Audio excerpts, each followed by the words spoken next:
కొత్తగా మొట్టమొదటి సమావేశాన్ని ఈరోజు డిడిఆర్సి మీటింగ్ చేసుకోవడం జరిగింది. జిల్లాలో ఉన్నటువంటి పలు సమస్యలను అటు అధికారులు అదేవిధంగా శాసనసభ్యులు అందరం కూడా కలిసి నియోజకవర్గాల వారికి కూడా కొన్ని రివ్యూ చేయడం జరిగింది. ఏదైతే రేపు ఈ యొక్క కొత్తగా ఏర్పడినటువంటి జిల్లాను ఏ విధంగా ముందుకు తీసుకోవాలని చెప్పి ఉద్దేశంతో చాలా సమస్యలు కూడా మా దృష్టికి తీసుకురావడం జరిగింది. అదేవిధంగా హార్టికల్చర్ అయితేనేమి, అగ్రికల్చరు, తర్వాత R&D, హెల్త్, ప్రతి డిపార్ట్మెంట్ కూడా శాఖల వారికి కూడా తీసుకోవడం, వాటి మీద కూడా చేయడం జరుగుతూ ఉంది.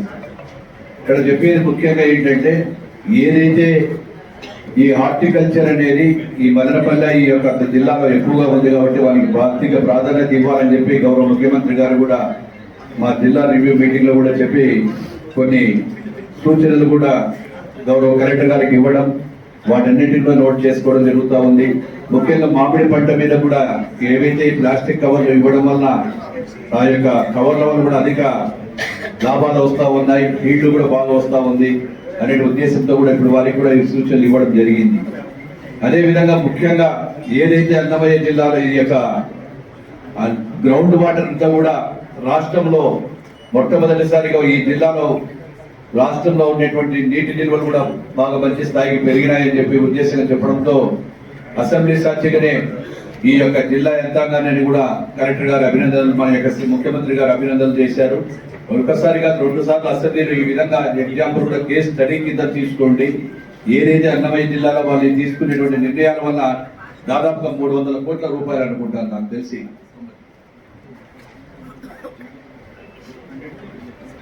100 crores ఓన్లీ ఎలక్ట్రికల్ సేవ్ అయింది.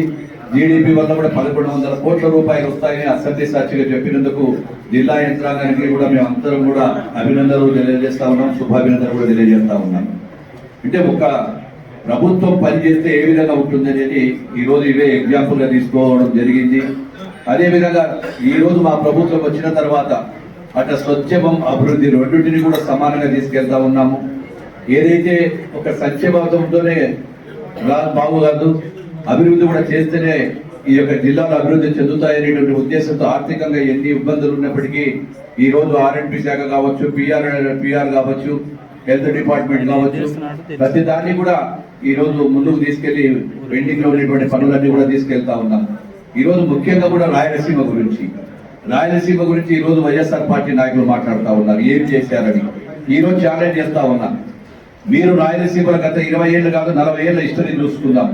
నాడు ఎన్టీ రామారావుతో మొదలు పెట్టుకొని నేడు చంద్రబాబు నాయుడు గారి వరకు కూడా కేవలం తెలుగుదేశం ప్రభుత్వంతోనే రాయలసీమకు ఈ యొక్క ఏవైతే ఉన్నాయో ఈ నీటి ప్రాజెక్టులు కానీ, లిఫ్ట్ ఇరిగేషన్లు కానీ ఇవన్నీ కూడా వచ్చినాయంటే మేము ప్రభుత్వం తెలుగుదేశం ప్రభుత్వం ఉండేది.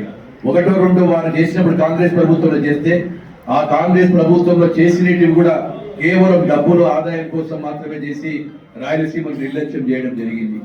వారి నిర్లక్ష్యాన్ని కూడా మళ్ళీ మేము ఇప్పుడు ఈరోజు వచ్చిన తర్వాత ఎక్కడైతే ఆగిపోయినాయో వైఎస్ఆర్ పార్టీ నిర్లక్ష్యానికి గురైన ప్రతి ప్రాజెక్టును కూడా ఈరోజు తీసుకోవడం జరుగుతూ ఉంది. పోలవరాన్ని తీసుకుంటే పక్కన పెట్టారు, అమరావతిని ఎక్కడో పక్కన పెట్టారు. ఈ రోజు అమరావతిని చేస్తా ఉన్నాం, పోలవరాన్ని కూడా ముందుకు నడుపుతా ఉన్నాం. జిల్లాలో ఉండేటువంటి ప్రాజెక్ట్స్ అన్నింటినీ కూడా తీసుకుంటా ఉన్నాం. వారికి ఈ రోజు చిత్తశుద్ధి లేదు కాబట్టి వైఎస్ఆర్ పార్టీ నాయకులకు ఈ రోజు అసెంబ్లీకి రారు, కౌన్సిల్లో సభలు జరగనియరు, అక్కడనేమో సభలు జరగనియరు, ఇక్కడికి రారు. ఛాలెంజ్ చేశాం మేము వైఎస్ఆర్ పార్టీ నాయకులకు, అంటే సభ జరుపుదాం, మీరు లడ్డు మీద కావచ్చు, ఇంకోటి డెవలప్మెంట్ మీద కావచ్చు, ప్రతి దాని మీద కూడా చేస్తామని చెప్తా ఉన్నాం. ఏది ఏమైనా ఈ యొక్క జిల్లాలో ఒక ఇన్ఛార్జి మంత్రిగా సోదరుడు రాంప్రసాద్ రెడ్డితో శాసనసభ్యుల సహకారంతో జిల్లాను ముందుకు తీసుకెళ్తాం.